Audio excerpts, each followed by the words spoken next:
Graça e paz, amados irmãos e irmãs, em Cristo Jesus, nosso Senhor. Eu sou o pastor João Andrade e agora nós vamos dar início a este programa, A Palavra da Verdade. Este é um programa em que nós expomos a palavra de Deus ao seu coração, para que, assim como nos diz em João 3,16, para que todo aquele que crê em Jesus não pereça, mas tenha a vida eterna.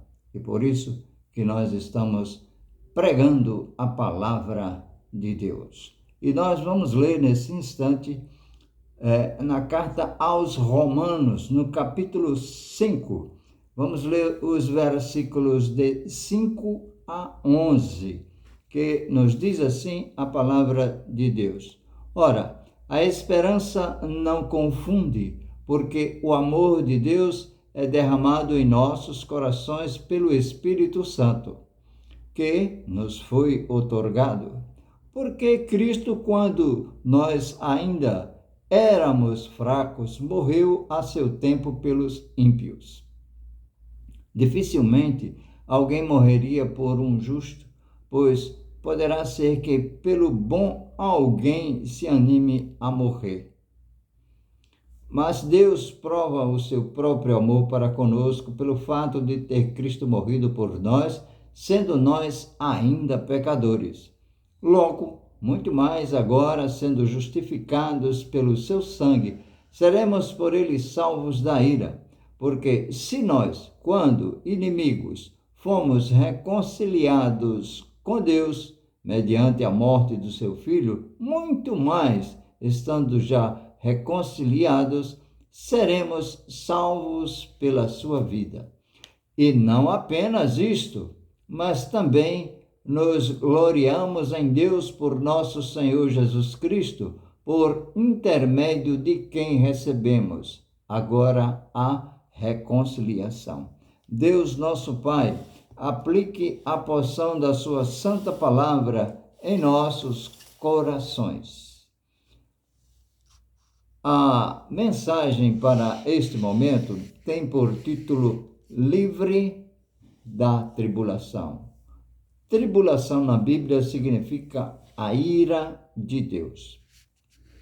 Meus irmãos, minhas irmãs, meus amigos, minhas amigas, você que nos assiste e nos dá atenção à palavra de Deus, à mensagem do Senhor. A Bíblia relata em vários textos que a igreja não passará pela tribulação e, antes que isso ocorra, será arrebatada. No Antigo Testamento, o livro de Jó, no capítulo 19, versículos 25 e 26, e o livro do profeta Isaías, no capítulo 57, o versículo 1, predizem que os mortos serão ressuscitados e os vivos serão resguardados da ira, ou seja, a grande tribulação. Esta é a corrente de interpretação que chamamos de pré-tribulacionistas, pois vejo harmonia e coerência nos textos e em tudo o que é falado, que trazem à luz o contexto do propósito de Deus em livrar a noiva do Cordeiro de tais dias de aflição. Pois esses dias de tribulação, a Bíblia nos diz que são dias que nunca houve nem depois haverá jamais na face da terra. A tribulação será algo terrível, insuportável.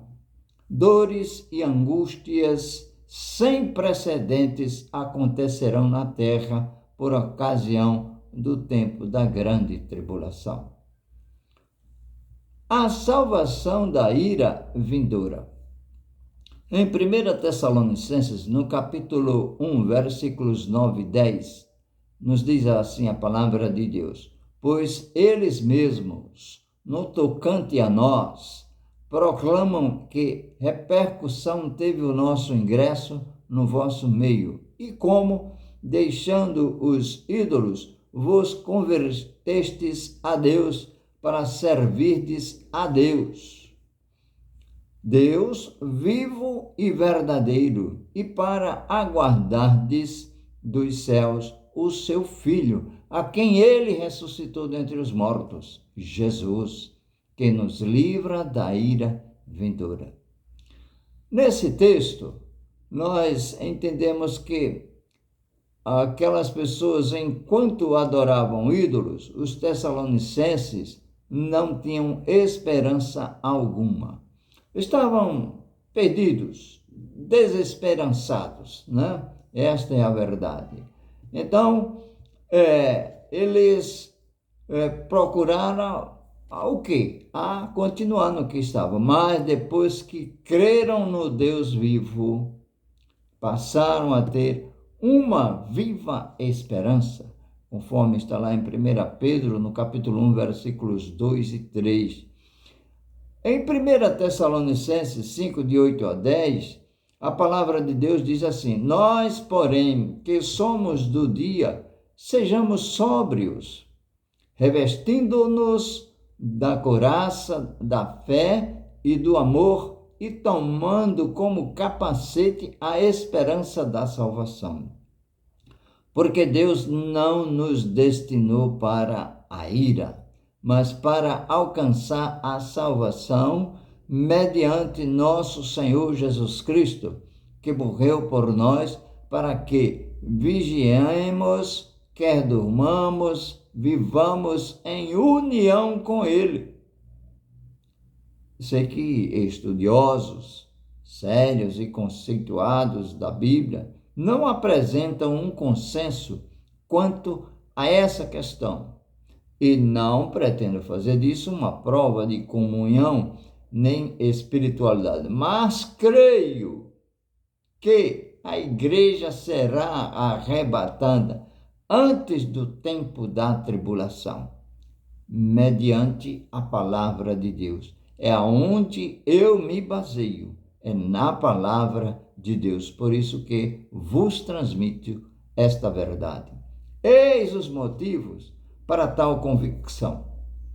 Vejam, o caráter da igreja. A igreja é o corpo de Cristo e ele é o cabeça, conforme está lá em Colossenses, no capítulo 2, versículos 17 a 19. Quando morreu por nós na cruz, Cristo levou sobre si todo o julgamento divino e necessário para que fôssemos salvos. Ele prometeu que jamais teríamos de experimentar a ira, ou seja, experimentar a ira de Deus, a tribulação. Está em João 5 e 24, que nos diz assim a palavra de Deus: em verdade vos digo que quem ouve a minha palavra e crê naquele que me enviou tem a vida eterna. Não entra em juízo, mas passou da morte para a vida. Entendamos esse texto. É que antes estávamos mortos em delitos e pecados. Agora temos vida, e vida em abundância. Antes estávamos debaixo da ira de Deus. Agora estamos livres da ira. Antes condenados por causa da incredulidade. Agora justificados pela fé. Antes, debaixo do pecado, agora livres do pecado, porque Cristo morreu na cruz, derramou o seu sangue, e com aquele ato, hoje eu sou livre do pecado, do mundo, do mal, porque Cristo me salvou. Cristo isto também dá vida eterna aos que creem. Todo aquele que crê terá a vida eterna. todo aquele que crê terá a vida eterna. Amados irmãos, o dia do Senhor é um dia de ira de Deus, e parece desnecessário e contrário à justiça de Deus a igreja ter de passar por essa experiência, porque já somos livres. Cristo já nos salvou, nos livrou do pecado, da morte, do mundo, do mal, e por que passarmos por tribulação? Agora, os moradores da terra é que passarão pela grande tribulação. O caráter da tribulação trata-se de um tempo em que Deus julgará as nações gentias e purificará Israel, preparando-o para a vinda do Messias. Quem provará a ira de Deus são os que habitam na terra. Os que habitam na terra. Nós podemos ver aqui em Apocalipse, no capítulo 3, e o versículo 10, que nos diz assim a palavra do Senhor. Leamos. Porque guardaste a palavra da minha perseverança, também eu te guardarei da hora da provação que há de vir sobre o mundo inteiro, para experimentar os que habitam sobre a terra.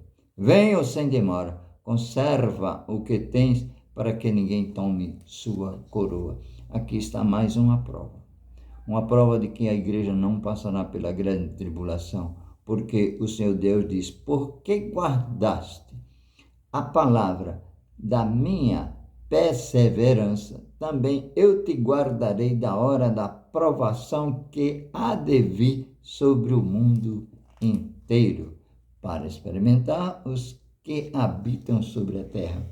Os habitantes da terra, os que habitam sobre a terra, são aqueles que não seguem a Cristo, são aqueles que não são salvos, são aqueles que vivem a sua vida. Porque guardaste a palavra da minha perseverança. Está muito claro isto aí. Também em Filipenses 3:20, pois a nossa pátria está nos céus, de onde também aguardamos o Salvador, o Senhor Jesus Cristo. Deus julgará os que habitam sobre a terra, porque sua iniquidade são muitas. Está em Isaías 26, no versículo 20 e 21. Os pecados dos cristãos já foram julgados na cruz. Não temos mais que sofrer. Passaremos neste mundo por aflições, por dificuldades, porque Jesus disse: no mundo tereis aflições, mas tende bom ânimo, porque eu venci o mundo. Mas a grande tribulação, não. A primeira metade da tribulação são 3 anos e meio. Em Marcos 13:8, a palavra de Deus diz: porque se levantará nação contra nação e reino contra reino. Haverá terremotos em vários lugares e também fomes. Estas coisas são o princípio das dores. Você já notou como está o mundo? O que está acontecendo? Você já ouviu falar em terremotos, tremores de terra, em fomes, em peste, em guerra? São os sinais da volta de Jesus. O termo traduzido por dores refere-se a dores de parto e sugere que nessa época o mundo será como uma mulher em trabalho de parto. Não se deixe enganar. Jesus faz uma lista das coisas que não devem ser consideradas sinais da sua vinda. Antes, são indicações de que as dores de parto da tribulação estão apenas começando. E, para lhe dizer, nós já estamos no começo do princípio das dores. Prepara-te, ó Israel, prepara-te para te encontrares com o Senhor Jesus. Ele está voltando. Se bem que falsos messias, as páginas da história estão repletas de relatos trágicos acerca de falsos messias, de falsos profetas e de seus discípulos cheios de entusiasmo, porém iludidos. 1 João 4:1. Amados, não deis crédito a qualquer espírito, antes provai os espíritos se procedem de Deus. Porque muitos falsos profetas têm saído pelo mundo afora, enganando a muitos. Este é outro sinal que aparece para enganar a muitos. É outro sinal mostrando que Cristo está às portas. Conflitos políticos. Jesus também nos adverte a não nos deixar perturbar pelos conflitos políticos entre as nações. Já está existindo. O Império Romano havia desfrutado certa paz por muitos anos, mas tal tranquilidade não seria permanente, seria passageiro. Catástrofes naturais. Tem visto? Muitas vezes a guerra deixa para trás um rastro de fome e de escassez. Está acontecendo? Ezequiel 6, versículo 11 diz: assim diz o Senhor Deus, bate palmas, bate com o pé e diz: por todas as terríveis abominações da casa de Israel, pois cairão a espada e de fome e de peste. Por vezes, a falta de alimentos, resulta do modo abusivo do ser humano de explorar o meio ambiente, se aproveitar da necessidade de alguém. Mas também pode ser enviada por Deus como julgamento. Não desanimem, estejam atentos, estejam sempre firmes e constantes, sempre abundantes na obra do Senhor, fazendo a vontade de Deus. O certo é não desanimar, porque se Deus é por nós, quem será contra nós? Haja o que houver, não desista. Não desanimem. Os servos de Deus não deviam apenas atentar para os impostores e se manter afastados deles, mas também precisavam tomar cuidado consigo mesmos. Isso porque nós vamos enfrentar oposição e perseguição cada vez maiores, tanto de autoridades oficiais quanto em nível pessoal. Confira em Marcos 13, de 9 a 11. No entanto, a perseguição redundaria em proclamação. A verdadeira causa da perseguição é declarada em Marcos 13, 13, que diz: sereis odiados de todos por causa do meu nome. Aquele, porém, que permanecer até o fim, esse será salvo.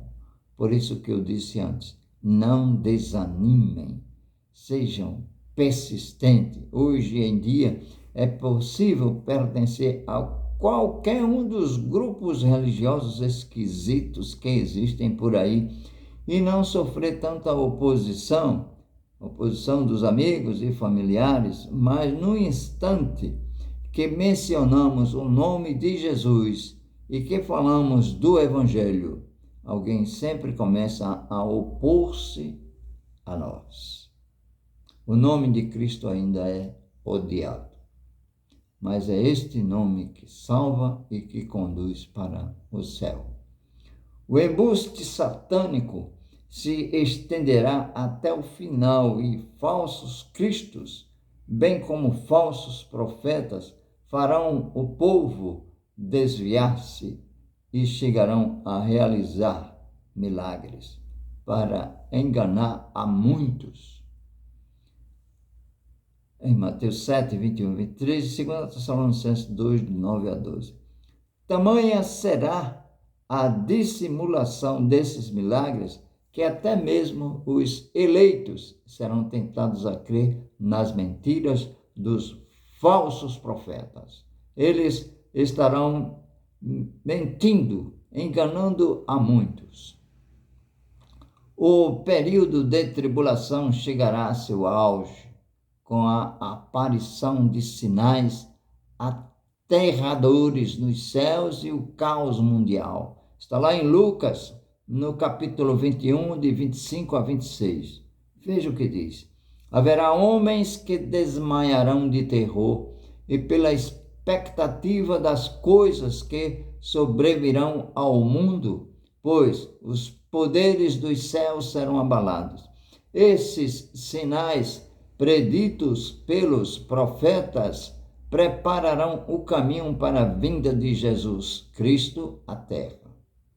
Os cristãos que leram o Evangelho de Marcos sofrerão posteriormente a perseguição terrível de Roma, e essa mensagem em particular deve ter-lhes dado consolo e forças. Estejam atentos, ou estejamos atentos, preparados para nos encontrar com o Senhor Jesus, porque em breve Ele estará vindo. Portanto, buscai ao Senhor enquanto se pode achar, invocai-o enquanto está perto. É tempo de buscar ao Senhor. Concluindo, os cristãos de hoje não passarão pelos terríveis descritos neste capítulo que acabamos de ler, mas ainda assim, temos nossa parcela de perseguições e de tribulações a enfrentar neste mundo antes que o Senhor volte. Mas persista, não desista, caminhe com Cristo. Assim, as admoestações da mensagem de Marcos 13 podem ser aplicadas em nossa vida. Vede que ninguém vos engane. Esteja atento para ninguém lhe enganar. Marcos 13, 5 a 23. Estai vós de sobreaviso. Não vos preocupeis. Estejam atentos. Não se preocupe com recados que chegarem. Vigiai e orai. Marcos 13, 33. O que, porém, vos digo a todos. Vigiai. Marcos 13, 37. Vigiai e orai. Esteja atento e que ninguém vos engane. Que Deus vos abençoe em nome de Jesus.